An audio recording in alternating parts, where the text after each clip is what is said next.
అదే అదే మాకు మేము ఇప్పుడు రామకృష్ణారెడ్డి గారిని తీసుకొచ్చి పెట్టాం. మాకు అలాగే ఉండదండి. ఇతను మా వాడే ఉండాలా, మా కులస్తుడే ఉండాలా, మా పార్టీకి చెందిన వాడే ఉండాలని ఉండదు చంద్రబాబు నాయుడు గారు. మీరు చూశారుగా, డీజీపీని ఎవరిని పెట్టాం, అలాగే టీడీడీలో శ్యామలరావుని పెట్టాం. అలాగే ఎవరైతే నిపుణులు ఉంటారో, ఎవరైతే అర్హులు ఉంటారో, ఎవరైతే అనుభవజ్ఞులు ఉంటారో వాళ్ళు పెడతాడు చంద్రబాబు నాయుడు. ఇప్పుడు 2 నెలలు కూడా కాల, 12వ తారీఖు వస్తే 2 నెలలు అవుతుంది. ఒక అడుగు పడింది. ఆయన కళ ఈ 2 నగరాలకి మెట్రో తీసుకురావాలా. ఇంకోటి, విజయవాడలో ఈస్టర్న్ బైపాస్, ఇప్పుడు వెస్టర్న్ బైపాస్ కంప్లీట్ అవుతుంది. మీరు జర్నీ చేస్తుంటారు కదా, కంచికిచర్ల నుంచి అటు ఎన్ఆర్ఐ ఆఫీస్ దాకా, అది కంప్లీట్ అవుతుంది. అది కేంద్ర ప్రభుత్వదే.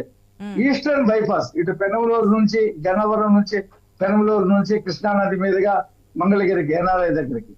అది కాకుండా ఔటర్ రింగ్ రోడ్డు 189 కిలోమీటర్ల పొడవున కేంద్ర ప్రభుత్వమే గతంలో అదే రింగ్ రోడ్డు ప్రతిపాదన వచ్చినప్పుడు రాష్ట్ర ప్రభుత్వం భూసేకరణ చేయాలనేది ఒక నిబంధన ఉండేది. ఈసారి నితిన్ గడ్కరీ గారిని ఒప్పించారు.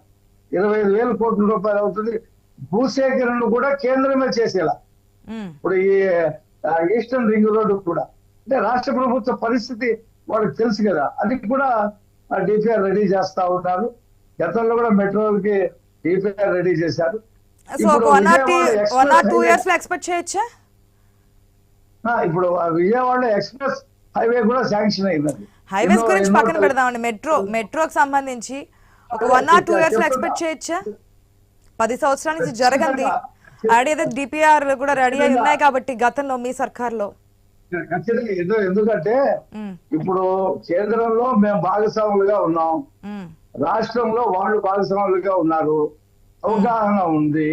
మా అవసరం వాళ్ళకు ఉంది, వాళ్ళ అవసరం మాకుంది. ఉంది కాబట్టి మెట్రో కంప్లీట్ చేయాలనే కదా రామకృష్ణారెడ్డి గారిని మళ్ళీ తీసుకొచ్చి పెట్టి దాన్ని ఇచ్చేస్తున్నారు. మీరు ఖచ్చితంగా 2 సంవత్సరాలు అవుతుందో 2.5 సంవత్సరాలు అవుతుంది, కానీ మొత్తం మీద మెట్రో మాత్రం పరుగులు పెట్టుద్ది ఈ 2 నగరాల్లో. ఇంకోటి, నేను ఇందాక చెప్పాను చూసారా, ఈ బైపాస్లు ఔటర్ రింగ్ రోడ్ కాకుండా నిన్న సిఆర్డిఏ మీటింగ్ జరిగింది. సిఆర్డిఏ మీటింగ్ లో చాలా కీలకమైనటువంటి నిర్ణయాలు, దానికి చైర్మన్ చంద్రబాబు నాయుడు గారు కాబట్టి అసలు అమరావతి నగరం చుట్టే ఇంకొక రింగ్ రోడ్డుని ప్రపోజల్ చేసి కేంద్రానికి పంపిస్తా ఉన్నారు. ఎందుకంటే మూడు రింగ్ రోడ్లు విజయవాడ చుట్టూ వస్తున్నాయి కాబట్టి చాలా మంది ఇక్కడికి వచ్చి భూములు కొనుక్కోవడం, వ్యాపారాలు చేసుకోవడం, డెన్సిటీ బాగా పెరుగుద్ది విజయవాడ గుంటూరు మధ్యలో. ఇటు పరిశ్రమలు రావడానికి కానీ దీనికి కానీ ప్రాతిపదికగా ముందుకెళ్తున్నాం అంటారు. ఒక నిమిషం. పాదయాత్ర వెంకటేశ్వర రెడ్డి గారు, గుడ్ మార్నింగ్ అండి.